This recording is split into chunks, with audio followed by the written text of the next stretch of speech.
오늘 하나님께서 주시는 말씀은 고린도전서 3장 8절부터 15절까지 말씀입니다. 고린도전서 3장 8절부터 15절까지 말씀 같이 읽도록 하겠습니다. 심는 이와 물 주는 이는 한 가지이나 각각 자기가 일한 대로 자기의 상을 받으리라. 우리는 하나님의 동역자들이요 너희는 하나님의 밭이요 하나님의 집이니라. 내게 주신 하나님의 은혜를 따라 내가 지혜로운 건축자와 같이 터를 닦아 두매 다른 이가 그 위에 세우나 그러나 각각 어떻게 그 위에 세울까를 조심할지니라. 이 닦아둔 것 외에 능히 다른 터를 닦아둘 자가 없으니 이 터는 곧 예수 그리스도라. 만일 누구든지 금이나 은이나 보석이나 나무나 풀이나 짚으로 이 터 위에 세우면 각 사람의 공적이 나타날 터인데 그날의 공적을 밝히리니 이는 불로 나타내고 그 불이 각 사람의 공적이 어떠한 것을 시험할 것임이라. 만일 누구든지 그 위에 세운 공적이 그대로 있으면 상을 받고 누구든지 그 공적이 불에 불타면 해를 받으리니 그러나 자신은 구원을 받되 불 가운데서 받은 것 같으리라. 아멘. 오늘은 이 터는 곧 예수 그리스도시라 하는 제목으로 말씀을 나누도록 하겠습니다. 오늘 말씀을 시작하면서 우리가 조금 생각할 부분이 이제 두 가지가 있습니다. 첫 번째는 지금 우리가 보고 있는 이 고린도전서라고 하는 책이 바울에게 있어서는 내가 목회를 잘못했나? 내가 뭔가 실수를 했나? 잘못을 했나? 그래서 고린도 교회가 이런 일이 일어났나? 라고 하는, 그러니까 내가 목회에 실패를 해서 이런 사단이 일어났지, 그래서 내가 이런 글을 써 보내야 되지 라고 하는 상황 속에서 고린도전서가 쓰여졌다는 거죠. 그러니까 우리는 무엇을 알아야 되느냐? 내 생각과 내 계획대로 안 된다고 해서 절대로 낙심할 필요가 없다는 거예요. 왜냐하면 그래서 우리가 고린도전서를 보고 있지 않습니까? 네. 고린도전서에 무슨 말씀이 있어요? 사랑장이 있잖아요. 사랑장. 얼마나 많은 사람들이 그 사랑장으로 노래도 만들고 액자도 걸어붙이고, 그렇죠? 사랑이 없으면 울리는 꽹과리와 같다, 뭐 이런 말씀 있잖아요, 그렇죠? 근데 그런 말씀이 어떻게 해서 우리에게까지 지금 전해지게 됐다고요? 바울이 뭔가 실패한 것과 같은 그런 일을 했기 때문에 결국에는 우리에게까지 이렇게 유익함이 전달되게 되었다 하는 거죠. 여러분들이 여러분 인생 가운데서 뭔가 좀 잘못한 것 같고 실수한 것 같고 하는 일이 있더라도 절대로 우리가 낙심하거나 절망할 필요가 없는 것은 반드시 하나님께서는 그걸 통해서 하실 일이 있어요. 바울은 몰랐겠죠. 자기가 쓴 고린도전서 이 편지글이 2000년이 지난 이후에 대한민국의 부여라고 하는 그곳에, 그것도 부여 중심도 아니고 규암이라고 하는 저기 변두리에 그 교회 지금 수요 예배에 또 몇 명이 나와 앉아 있는데 그 사람들이 지금 이 이야기를 할 줄 알았겠습니까? 만약에 바울이 목회를 하는데 우리가 원하는 것처럼 승승장구하고 고민할 것도 없고 이랬으면 우리는 이런 거 이제 경험 못 하는 거잖아요. 그러고 보면 내가 그 정도로 하나님이 그렇게 사용하실 거를 우리가 기대한다면 그래, 실수하는 것도 괜찮다. 조금 완벽하지 못한 것도 괜찮다. 좀 쉬어가는 것도 괜찮다. 바울과 같이 그의 인생에 정말 열매가 어떻게 드러나는지 못 보고 죽는 것도 괜찮다라는 것까지 가게 된다고요. 바울은 욕만 먹다 죽었지, 바울이 뭐 주위에 있는 사람들한테 뭐 대단한 칭송받다 죽지 않았어요. 우리나 바울 대단한 사람이라 그러지 본인이 세운 그 교회 교인들도 바울한테 그렇게 적극적이지 않았단 말이죠. 근데도 바울은 그냥 그런 상황 속에서 죽은 거예요. 그래서 누구에게 유익이 됐다고요? 우리한테 유익이 됐다고요. 그래서 다 쓴 거 아닙니까? 디모데 전서 후서, 뭐 고린도 전서 후서, 뭐 이런 거 다 그런 식으로 쓰여진 거 아니에요? 에베소서 막 이런 거 다 그렇게 쓰여진 거죠. 바울이 고린도 교회 교인들에게 이제 편지를 쓰는데 핵심은 뭐냐 하면 고린도 교회 교인들이 바울이 생각했던 것보다 아직 어린아이였다는 거예요. 그러니까 여러분, 사람이 빨리 크지 않아요. 하나님이 우리 인생이 이렇게 있으면 우리 인생을 어떤 사람은 뭐 일찍 철들게 해가지고 바울처럼 뭐 이렇게 또 쓰시는 분도 있겠지만 대부분의 사람들은 하나님이 아주 그 인생을 철저하게 쓰십니다. 야곱처럼. 그래서 그냥 그의 인생을 통해서 하나님이 하나하나 알려주세요. 그게 이제 보통 일반적인 그리스도인들은 그렇게 살아요. 그래서 우리가 뭐 그런 얘기 하잖아요. 뭐 10대는 1학년 몇 반, 2학년 몇 반 이래서 나이가 어떻게 되세요? 이러면 6학년 7반입니다. 이러면 이제 뭐 몇 살인지 다 알잖아요. 그래서 졸업하는 거예요, 우리가. 근데 바울은 왜냐하면 고린도 교회 교인들이 막 은사도 받고 이러니까 저 사람들이 그래도 겉으로 봤을 때는 그럴듯해 보이니까 좀 많이 크지 않았나 싶다는 생각을 했는데 그들이 받은 은사를 가지고 막 자랑하고 서로 막 다투고 하는 걸 보니까 아직 안 자랐네. 그러니까 몸은 청소년들처럼 몸은 어른처럼 이렇게 컸는데 아직 애기네. 이제 이런 거죠, 이런 거. 그래서 우리는 이제 고린도전서 말씀을 통해서 사람이 빨리 그럴듯해지는 게 아니구나. 천천히 가는 거구나. 나이를 먹어도 그게 다 그렇게 쉽게 되는 게 아니구나. 그런데 그게 또 사람들마다 또 다 다르구나. 하나님이 그 사람의 인생을 어떻게 해서 그렇게 인도해 가시는지 우리는 잘 모르는구나. 이제 그런 거를 또 알 수 있게 되는 거죠. 지난 시간에 바울이 고린도 교회 교인들이 파당 짓는 것을 지적했어요. 어떤 사람은 바울에게 속했다. 어떤 사람은 아볼로에게 속했다라고 하면서 실제로는 바울에게 속했기 때문에 난 바울의 신앙을 닮아야지 이게 아니라 나 바울에게 속한 사람이야 라고 하는 그걸로 다른 사람한테 자기 말을 세게 하려고 내 주장을 강하게 하려고 그래서 나는 바울에게 속했다 또 바나바에게 아볼로에게 속했다 이렇게 이제 이야기를 했다 그랬죠. 큰 교회 유명한 교회 다니는 사람들은 그 교회 다닌다는 이야기를 입에 달고 살아요. 나 어디 그것도 그 교회 이름 앞에 꼭 그 오리지널이라는 것을 짐작할 수 있는 동네를 꼭 붙이죠. 여의도 땡땡, 강남 땡땡, 서초 땡땡 이렇게 이제 붙여요. 왜? 나 오리지널이라 그냥 온누리교회 아니다 이거죠. 부여 온누리교회 아니야. 나 저기 오리지널 그 본점이야 본점. 거기 우리 목사님은 아무개인데 알지? TV에도 잘 나오고 그분 알지? 내가 거기 교회에 다녀. 거기 교회에 오래 다녔어. 이런 걸 자꾸 얘기하는 건 그래서 내가 그 훌륭한 목사님처럼 나도 그렇게 되기를 원한다. 이런 마음이 아니라 내가 그렇게 센 교회 다니니까 나 센 사람이야. 그러니까 내가 기도하라 그러면 너 기도하고 내가 전도하라 그러면 전도하고 내가 복 받는 방법 알려줄 테니까 너 내 말대로 해.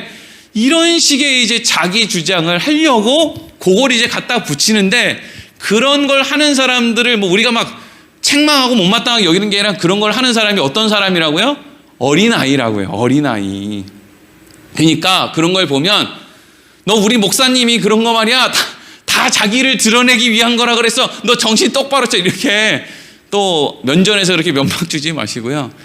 이 사람이 뭐 은사도 받았다. 신앙생활도 오래 했다. 뭐 하지만 그래도 아직 크고 있는 오래 컸는데도 아직 청소년이구나. 7학년이 됐는데도 아직도 뭐 어린이집 수준이구나. 뭐 그냥 이렇게 생각하고 긍휼한 마음으로 품어야지. 그게 우리가 생각하는 것대로 그렇게 우리 생각대로라면 금방 크고 금방 철들고 싶죠. 근데 하나님의 시간표대로 커야 되니까 그렇지 않다는 거예요. 그래서 바울이 지난 시간에 이제 끝부분에 시간이 이제 또 너무 늦어가가지고 제가 금방 이제 마무리를 지었는데 지난 시간에 바울이 말씀을 어떻게 끝냈느냐 하면 이제 8절 다시 한번 지난 시간 끝부분 잠깐 볼게요. 8절 같이 읽겠습니다. 시작. 심는 이와 물 주는 이는 한 가지이나 각각 자기가 일한 대로 자기의 상을 받으리라. 아멘. 이게 무슨 말이라고 그랬어요? 일하면 일한 대로 상 받는다는 말이 아니라 그랬죠? 이 말은 앞에 파당 짓는 이야기, 은사 받고 자랑하는 이야기, 그래서 나는 바울에게 속했다, 아볼로에게 속했다, 여기에 연결된 거죠. 그러니까 바울이 대단하거나 아볼로가 대단한 게 아니라 바울도 결국에는 하나님에게 상 받아야 될 사람, 아볼로도 결국에는 하나님에게 상 받아야 될 사람. 그러니까 너나 나나 똑같다. 물론 우리가 먼저 믿고 먼저 알아서 하나님이 먼저 그 길을 걷게 하셔서 지금 너희들보다 조금 더 많은 것을 알고 믿음이 더 큰 건 맞는데, 그렇다고 해서 우리가 뭐 너희들에게 뭐 어떻게 대단한 걸 해줄 수 있는 그런 건 아니다. 우리는 오직 하나님이냐 피조물이냐 이렇게 나뉘는 거지. 하나님이냐 무슨 지도자냐 평신도냐 이렇게 나뉘지 않는단 말이에요. 하나님이냐 피조물이냐 이거예요. 그러면서 이제 지난 시간에 아예 이거는 뭐 말씀만 읽고 넘어갔는데 9절, 그러면서 바울이 이렇게 얘기해요. 9절 읽겠습니다. 시작. 우리는 하나님의 동역자들이요 너희는 하나님의 밭이요 하나님의 집이니라. 아멘. 방금 전에는 우리가 다 똑같이 하나님으로부터 상 받을 존재다라고 얘기를 해놓고 9절에서는 우리는 하나님의 동역자들이요 라고 하면서 하나님하고 자기를 좀 이렇게 어깨를 비슷하게 하는 것 같은 표현을 한단 말이죠. 근데 왜 지금 이런 이야기를 하고 있냐 하면, 여기서 우리는 하나님의 동역자들이라는 것은 하나님이 너희를 향해 가지고 있는 그 어떤 마음과 우리의 마음이 지금 같다는 이야기를 하고 있는 거예요. 그래서 동역자라는 표현을 쓰고 있는 거예요. 먼저 믿은 사람이 있고 나중에 믿은 사람이 있고, 그래서 믿음이 조금 자라난 사람이 있고 아직 믿음이 덜 자라난 사람이 어디든지 있어요. 그러면 먼저 믿음을 가지게 된 사람, 먼저 하나님 아래서 철든 사람, 이런 사람들은 물론 똑같이 피조물이지만 어떤 역할을 감당해야 되느냐 하면 뒤늦게 자라나는 사람들을 돕는 역할을 이제 한단 말이죠. 그런 의미에서 하나님이 요 뒤에 있는 너희는 하나님의 밭이요 하나님의 집이다 이렇게 돼 있죠. 그러니까 앞에 있는 우리는 먼저 믿은 바울이나 아볼로를 이야기하는 것이고, 뒤에 있는 너희는 이라는 말은 지금 고린도 교회 교인들을 이야기하는 거예요. 그러니까 우리는 먼저 믿었다. 그래서 하나님의 마음을 가지고 너희를 돕는 역할을 할 뿐이다. 애초에 너희랑 나랑 피조물인 건 똑같은데 우리가 먼저 믿게 됐고 먼저 믿음을 갖게 됐기 때문에 우리는 하나님의 마음으로 너희를 돕는 자리에 있을 뿐이지 다를 바가 없다. 그러면서 너희들은 뭐라 그래요? 하나님의 밭이요 하나님의 집이다 이래 됐죠. 왜 고린도 교회 교인들을 하나님의 밭이요 집이다 이렇게 되어 있느냐면, 여러분 우리는 사실 하나님의 밭이에요. 왜 하나님의 밭이냐면 우리의 마음판을 하나님이 갈아엎어서 옥토로 만들거든요.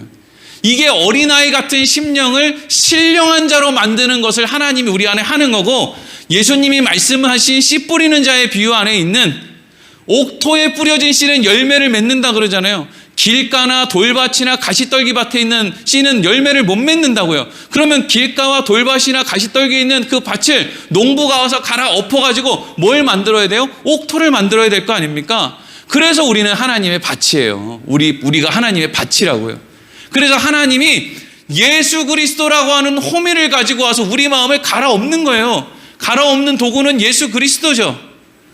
이렇게 쉽게 이야기를 하는데 나만 쉽죠. 항상 하나님이 우리의 마음판을, 돌밭과 길가 같은 마음밭을 예수 그리스도라고 하는, 예수 그리스도의 십자가라고 하는 그런 호미로 자꾸 갈아엎어요. 우리는 그러니까 아무 말도 할 수 없이 우리 안에 있는 돌멩이를 꺼낼 수밖에 없어요. 왜? 예수 그리스도의 십자가로 우리 안에 있는 돌멩이를 빼내는데 어떻게 그거 귀한 거니까 빼내지 마세요 라고 말할 수 있습니까? 예수님이 어떻게 하셨는지를 다 아는데. 그래서 우리는 하나님의 밭인 거예요. 그리고 하나님의 집이라는 것은 하나님이 우리 안에 늘 함께 하셔서 하나님의 집인 거죠. 그러니까 이건 고린도 교회 교인들만 하나님의 밭이요 하나님의 집이라는 이야기가 아니라 바울과 아볼로도 결국에는 하나님의 밭이고 하나님의 집이에요. 다 똑같은데 먼저 하나님을 알고 믿은 바울과 아볼로 같은 사람들은 지금 하나님의 마음을 가지고 고린도 교회 교회를 세우고 그들을 돕는 일을 한다고요. 그러니까 그들을 돕는 마음을 가진 것은 하나님이 주시는 그 동역의 마음이 있기 때문에 지금 돕는 자리에 있지만 결국에는 너희나 우리나 다를 바가 없다. 이런 이야기가 이제 지난 시간에 마지막에 했던 말씀이에요. 자, 그리고 나서 오늘 말씀으로 이제 들어가는 거죠. 10절, 11절 말씀 같이 읽겠습니다. 시작. 내게 주신 하나님의 은혜를 따라 내가 지혜로운 건축자와 같이 터를 닦아 두매 다른 이가 그 위에 세우나 그러나 각각 어떻게 그 위에 세울까를 조심할지니라. 이 닦아둔 것 외에 능히 다른 터를 닦아둘 자가 없으니 이 터는 곧 예수 그리스도라. 아멘. 10절 띄워주세요. 바울이 고린도 교회를 세울 때 그 고린도에 있는 사람들에게 복음을 전했을 때, 그래서 교회 공동체를 이룰 때 바울이 어떤 것에 주의를 했느냐? 하나님이 주시는 은혜를 따라서 지혜로운 건축자와 같이 터를 잘 닦았다는 거예요. 그러니까 지혜로운 건축자는 기초를 당연히 잘하겠죠. 기초를 그냥 뭐 함부로 하는 사람을 지혜로운 건축자라고 하지 않겠죠?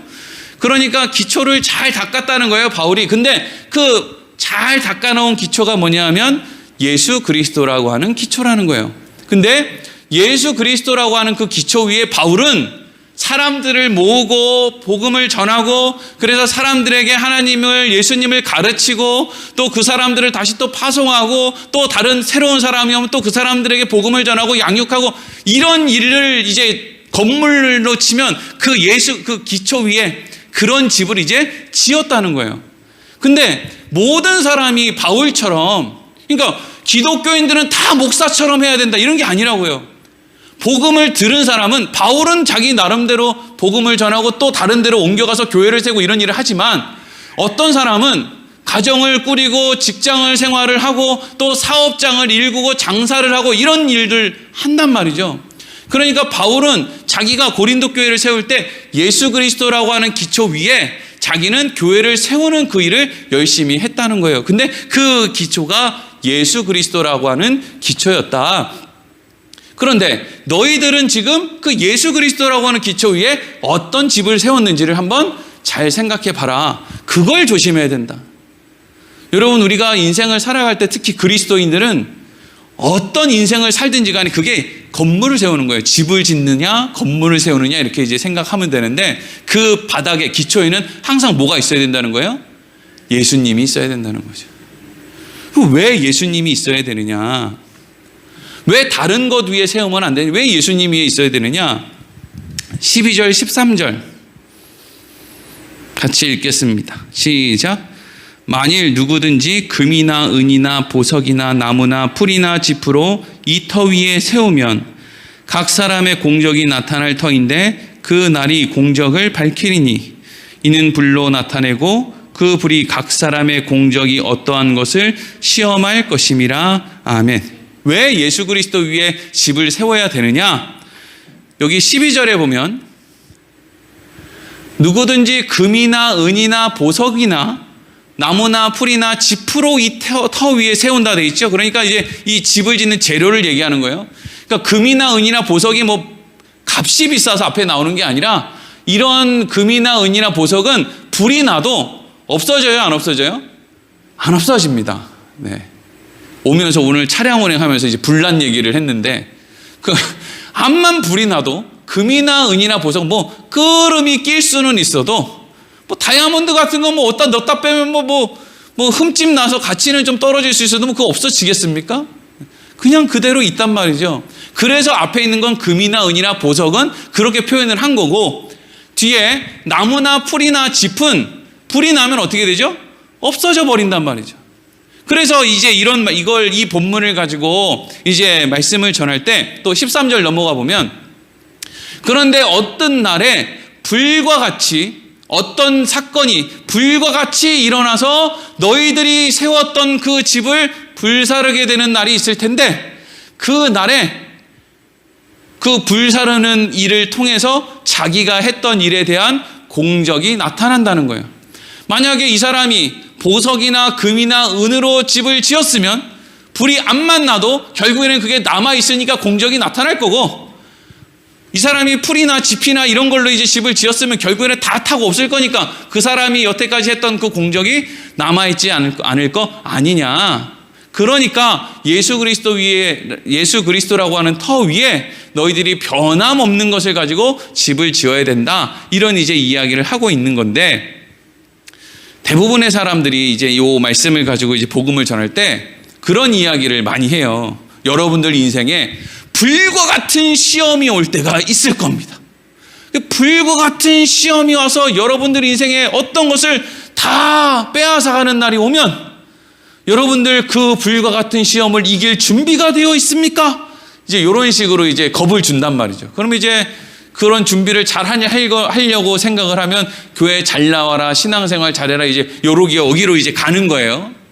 근데 사실 이거는 그냥 물론 그렇게 생각해도 전혀 틀렸다고 이야기할 수는 없지만, 여러분 우리 인생의 시험이라는 것이, 어려움이라는 것이 꼭 그렇게 우리가 생각하는 것처럼 무슨 번갯불처럼 막 용광로가 막 들이닥치는 것처럼 그런 식으로 오지 않을 때가 사실은 더 많죠.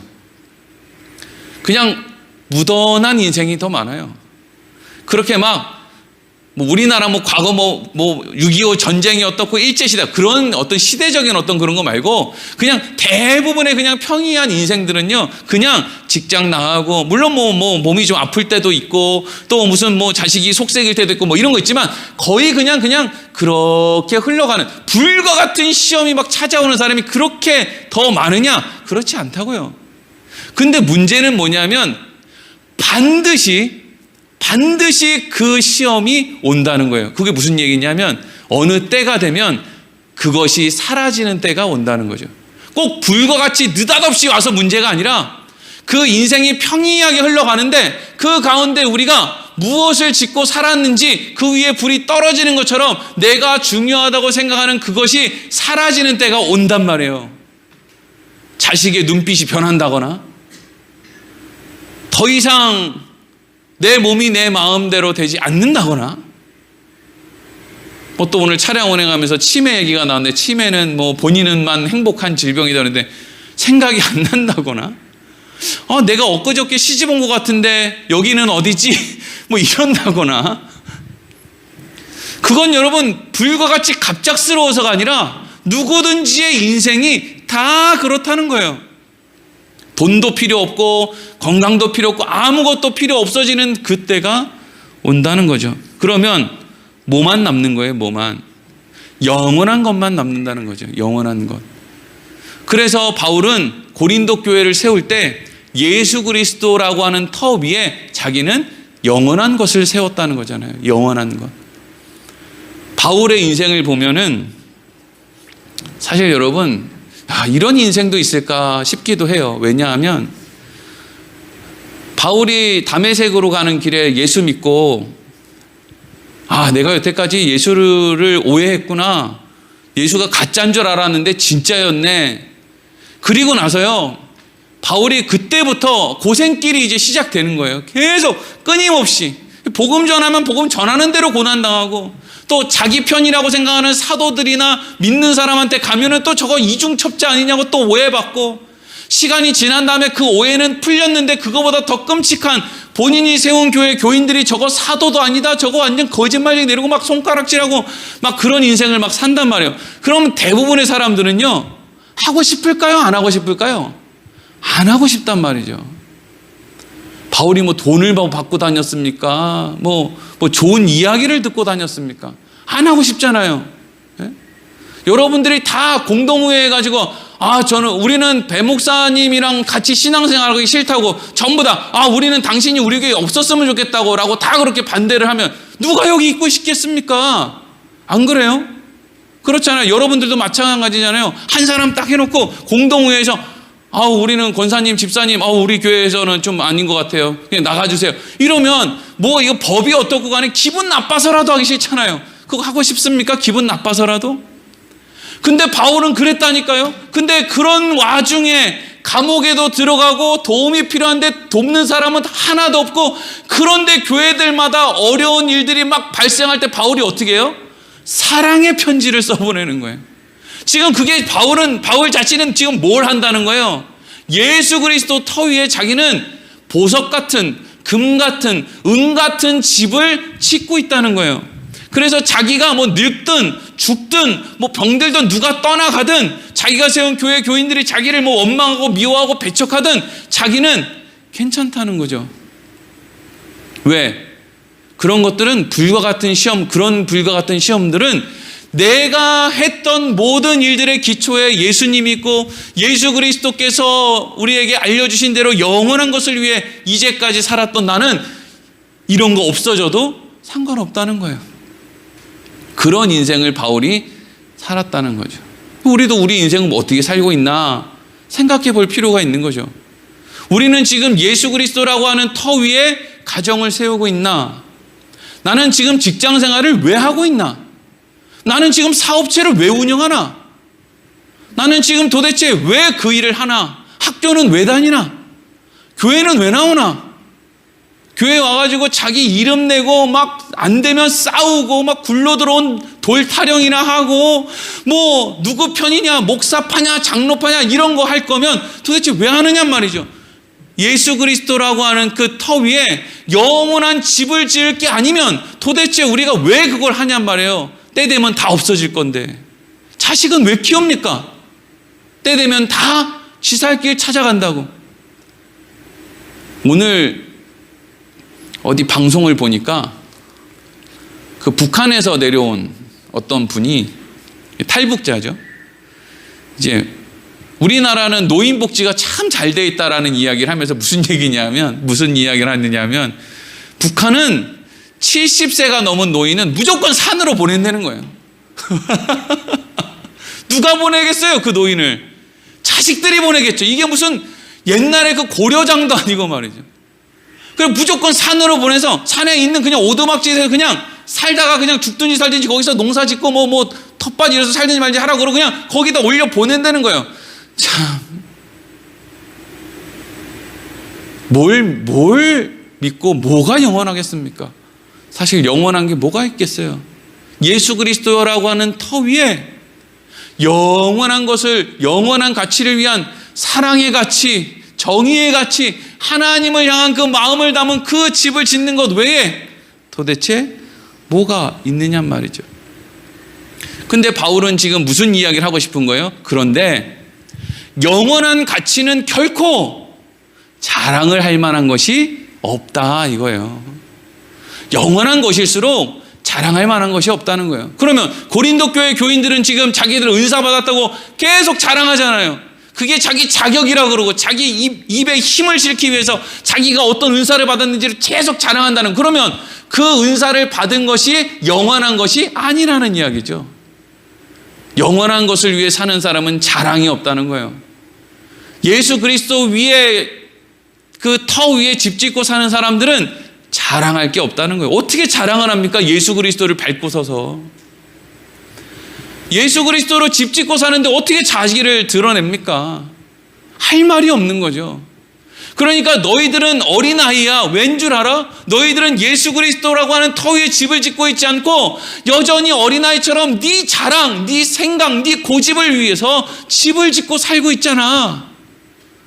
그건 영원한 게 아니야. 그건 너희의 인생의 공적으로 남지 않아. 아무것도 남는 게 없는 거야. 이런 이야기를 하고 있는 거예요. 그러면서 마지막으로 14절, 15절 읽겠습니다. 시작. 만일 누구든지 그 위에 세운 공적이 그대로 있으면 상을 받고 누구든지 그 공적이 불타면 해를 받으리니 그러나 자신은 구원을 받되 불 가운데서 받은 것 같으리라. 아멘. 여러분, 이 14절 15절 말씀도요, 앞뒤에 있는 맥락, 바울이 지금 고린도 교회에다가 무슨 이야기를 하고 싶은지, 예수님 위에 터를 세우고 뭐 이런 것이랑 연결해서 읽지 않으면은요, 이것도 그냥 이것만 읽으면 오해하기가 너무 좋은 거예요. 여러분들의 인생에 불같은 시험이 올 겁니다. 그때 여러분 준비해서 믿음으로 이걸 이겨내지 않으면 여러분 믿음으로부터 이제 떠내려가게 됩니다. 하나님의 은혜도 붙어 있어도 결국 여러분들은 부끄러운 구원을 받게 됩니다. 뭐 이제 이런 식으로 설교를 하는 거예요. 이때라 이제 찬송하면서 여러분 이제 결단하라 그러면 이제 막 가슴을 치면서 회개하고 이제 집에 가면서 또 딴 생각하는 거예요. 그 맨날 반복되는 그런 거죠, 뭐. 바울은 지금 그런 여러분들 무슨 뭐 결단을 촉구하는 게 아니고요. 어떻게 보면 함께 믿음의 길을 걸어가는 사람들에게 정말 마음을 담아서 이런 권면을 하고 있는 거예요. 어떤 권면이에요? 우리가 하나님의 은혜로 하나님도 알고 예수도 믿게 되었는데, 그리고 나서 인생을 꽤 오래 사는데 아무것도 남는 것이 없는 건 너무 속상한 일 아닙니까? 이렇게 얘기하는 거죠. 여기 상이 나온다고 무슨 상 얘기를 하는 게 아니고, 여기서 무슨 뭐 해가 나온다 해서 해 얘기를 하는 것도 아니에요. 왜냐하면 15절 마지막에 뭐라고 돼 있어요?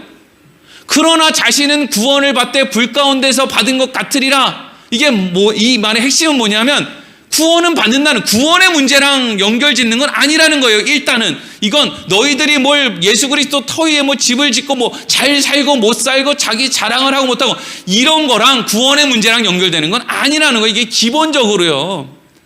그러니까 여러분, 목사들이 여러분 이거 안 하면 여러분 지옥 갑니다, 이거 안 하면 떠내려가고 믿음으로부터 여러분 뭐 어떻게 막 공갈치면 그냥 웃고 넘기세요. 아니, 예수님을 죽여서 살려놨는데 무슨 뭐 그런 거 공갈친다고 구원으로부터 벗어나겠습니까? 그런 이야기를 하려는 게 아니라 더 의미 있고 더 깊이 있고 더 신중한 어떤 권면을 지금 하고 있는 거죠. 우리가 구원받았는데 정말 그렇게 해야 되겠어? 제가 가끔씩 목사님들 모여서 회의나 할 때 보면 정말 그런 얘기 하고 싶을 때가 있어요. 여러분, 우리가 목사인데 지금 이런 주제로 회의를 한다는 게 지금 부끄럽지 않습니까? 생각만 해요. 말은 하지 않아요. 그러니까 안심하셔도 돼요. 말하지 않습니다. 그냥 생각만 해요. 누가 아픈데 우리 노예 회비에서 10만 원을 줄까? 20만 원을 줄까? 이거 가지고 지금 심도 있게 고민할 거예요, 지금? 이게 고민할 내용이냔 말이에요. 그거 고민할 내용 아니잖아요. 여러분, 우리가 우리 인생을 사는데 하나님의 은혜를 모른다. 아, 나 예수도 뭐고 모른다. 그냥 교회 취미생활하러 다닌다. 아, 그러면 그냥 그렇게 다니세요. 하지만 그래도 우리가 하나님도 알고 예수님도 알고 바울의 실수가 우리에게까지 전해질 수 있도록 하나님이 그렇게 놀랍게 일하시는구나. 참 놀랍다. 이런 말씀이 이런 내용이구나. 와, 아니, 그 정도 알게 됐으면 바울이 이렇게 얘기하는 거예요. 우리가 이렇게 살면 안 되는 거 아닙니까? 좀 더 아름답고 좀 더 훌륭하고 좀 더 괜찮아져야 되는 거 아닙니까? 물론 그렇지 않다고 해서 아버지가 자식을 버리지는 않을 걸 알지만, 그래도 여러분, 우리가 아버지를 생각할 때 그래도 상 받을 만한 모습으로 살아야 되지 않겠습니까? 열심히 인생을 살았는데 결국에는 나이가 먹었는데 하나도 하나님 앞에 남는 것이 없다. 그런 인생이 내 인생의 전부다. 그거 너무 아깝지 않습니까? 그 이야기를 지금 하고 있는 거예요. 불같은 시험 준비 못하면 다 떠내려가고 구원 못 받아요, 이러고 교회 열심히 나오라고 그 얘기하는 게 아니라, 여러분들 가정에서 여러분들 형제들 만날 때, 이웃들과 함께 생활할 때, 여러분, 우리가 하나님을 아는데 하나님을 아는 사람들이 그렇게 말하고 행동하는 거 부끄럽지 않습니까? 목사들이 교회를 세워가고 교인들이, 장로가, 권사가, 집사가 교회를 함께 세워가는데 우리 교회가 예수 그리스도라고 하는 터 위에 아름답게 집을 세워야지. 이번에 1여성교회도 모이고 2여성교회도 모이고 남성교회들도 모이고 이렇게 하던데, 그러면 거기 모여있는 사람들이 무슨 이야기를 하는 거예요? 우리가 예수 그리스도라고 하는 터 위에 그래도 뭐라도 하나 지으려고 지금 여성교회도 모이고 또 직분도 받고 함께 신앙생활도 하고 교회도 나오고 예배도 드리는 거지. 그러니까 우리가 아름다운 건물을 지어야지. 근데 그 아름다운 건물이 이 껍데기 벽돌로 쌓는 그 건물 아니잖아요. 수준이 그게 아니잖아요. 이 껍데기 건물 아니잖아요. 여러분들 다 집 담보 잡혀가지고 교회 건축원금 내세요. 그래서 우리 크게 건물 지읍시다. 그거 아니잖아요. 아주 수준이 너무 낮아. 그래서 건물 지으면 뭐 할 거예요? 맨날 그냥 은행들만 신났지. 은행만. 그 집지라는 거 아니잖아요. 바울이 많은 교회를 세웠습니다라고 할 때 바울이 많은 교회를 세운 그게 건물 아니잖아요. 건물 아니라고요. 공적, 불같은 시험이 와도 절대 타지 않은 그 공적 속에 있는 그 교회를 얘기하는 거잖아요. 절대 여러분 사라지지 않을 것을 세우며 사는 거예요. 그냥 진심을 다해서요. 하나님이 상조서가 아니고요. 그냥 진심으로요. 내가 그렇게 하고 싶으니까. 내가 그렇게 하고 싶으니까요. 요즘에 목사님들 중에 일하는 목사님들 많아요. 일하는 목사님들. 그러면은 뭐 교회가 어렵고 힘드니까 당연히 그런 사람들은 일해야지. 뭐 그렇게 생각할 수도 있지만 어떤 사람들은 그렇지 않은데도 그냥 일하는 사람들도 있어요. 왜? 우리 교인들도 그렇게 일하는데 나도 그냥 시간을 쪼개서 나도 일 좀 하면 되지 뭐 이렇게 생각하면서 일하는 사람들이 있다고요. 그 사람들을 뭐 누가 뭐라고 합니까? 일 안 한다고 뭐라고 합니까? 한다고 뭐라고 합니까? 근데 그 사람들은 왜 그렇게 하는 거예요? 그냥 그 마음이에요, 마음. 나는 그냥 그렇게 하고 싶은 마음이 있는 거예요. 뭘 어떻게 해야 되니까 교회에 나와서 내가 요것 정도는 해야지. 직분이 요거니까 내가 헌금 요 정도는 해야지. 그래도 일주일에 예배 시간이 몇 번이니까 그래도 내가 요거니까 그래도 내가 수요일 정도는 나가줘야지. 이런 거. 그래서 시간 지나면 다 그냥 조금 문제만 생기면 다 떠나버린 그런 건 말고요. 진심으로 사랑하는 마음으로. 바울이 그 진지한 그 이야기하고 있다고요. 언제까지 그거 가지고 자랑하는데 시간 다 쓸래? 누가 잘났나 키재기 하는데 언제까지 다 쓸래? 너 그거 고무딱지 어디서 샀어? 나 저기 앞에서 샀는데 내게 더 크지? 아니야, 내가 산 고무딱지는 우리 아빠가 사왔는데 내 고무딱지가 더 커. 그래? 누구 딱지가 더 크냐면 대볼까? 언제까지 그거 딱지 크게 재고 있냔 말이에요. 쓸만한 인생으로 가야지. 여러분, 그것이 영원히 남는다는 거예요. 영원히. 하나님의 나라에서도 여러분들이 예수 그리스도 위에 아름답게 세운 보석으로 금으로 은으로 타지 않을 것으로 지은 아름다운 그 건물들은 천국에 여러분들이 가도 없어지지 않는다는 거예요. 그거 위에 살자는 거죠. 그거 위에. 목사님 근데 저 사람은 그렇게 안 살고 저 사람도 그렇게 안 살고 이런 설교하는 당신도 그렇게 안 살잖아요. 그럼 뭐 어떡하겠어요. 나를 따르라가 아니고요. 목사가 나를 따르라 하는 거 아니잖아요. 어떤 사람은 그래 너도 안 하고 너도 안 하고 목사 당신 너도 안 해도 나는 하겠다. 그런 마음이 들게끔 하는 거죠. 성령이 여러분 안에서 그 마음을 갖게 하는 거죠. 나는 달라야지. 나 인생 아까운데 벌써 지금 내 인생 전반기 끝나고 후반기도 거의 뒷부분인데 지금도 여전히 그러면 안 되지. 젊으면 젊은 대로, 나이 먹은 데는 나이 먹은 대로. 근데 사실 요즘에는 너무 허망하게 죽는 사람들이 주위에 많아가지고요. 젊다고 해서 오래 사는 것 같지도 않아요. 젊다고 해서 오래 사는 것 같지도 않고. 아름다운 인생, 예수 그리스도 터 위에 무엇을 하든지 예수 그리스도라고 하는 터 위에 집 짓고 살아가는 복된 인생 되기를 소망합니다. 기도하겠습니다.